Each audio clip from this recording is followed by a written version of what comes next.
નમસ્કાર, આપ જોઈ રહ્યા છો નેશન પ્લસ ન્યૂઝ. હું છું આપની સાથે હેતલ ભગત. વડોદરા શહેરમાં દિન પ્રતિદિન અકસ્માત સાથે હાર્ટ એટેકના બનાવોમાં સતત વધારો જોવા મળી રહ્યો છે.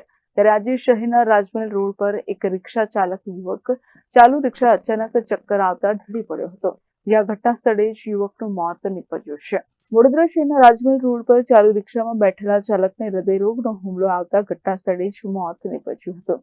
મૃતકની ઓળખ શૈલેષભાઈ મનસુખભાઈ મીઠાપરા, ઉંમર વર્ષ 45 તરીકે થઈ હતી.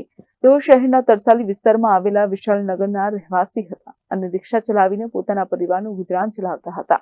એ દરમિયાન આજે રિક્ષા ચલાવતા સમયે અચાનક તેમને ચક્કર આવતા ડ્રાઈવર સીટ પર જ ઢળી પડ્યા હતા, જ્યાં હૃદયરોગનો હુમલો આવતા તેમનું ઘટના સ્થળે જ મોત નીપજ્યું હતું. આ ઘટનાને પગલે રાજમહેલ રોડ વિસ્તારમાં શોકનો માહોલ છવાઈ ગયો હતો. એ બાદ મૃતકના પરિવારજનોને ઘટના અંગે જાણ કરવામાં આવી હતી.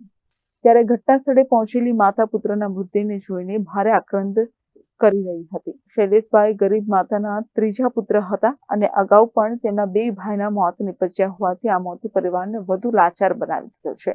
ઘટના સ્થળે હૃદયદ્રાવક દ્રશ્યો સર્જાયા હતા.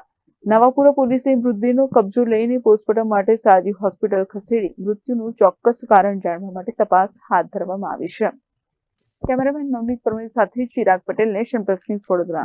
સમાચારોના સતત અપડેટ મેળવવા માટે અમારી નેશન પ્લસ ન્યૂઝની યુટ્યુબ ચેનલને સબસ્ક્રાઇબ કરો, બેલ આઇકન દબાવો અને જોડાયેલા રહો ફેસબુક, ઇન્સ્ટાગ્રામ અને ટ્વિટર પર.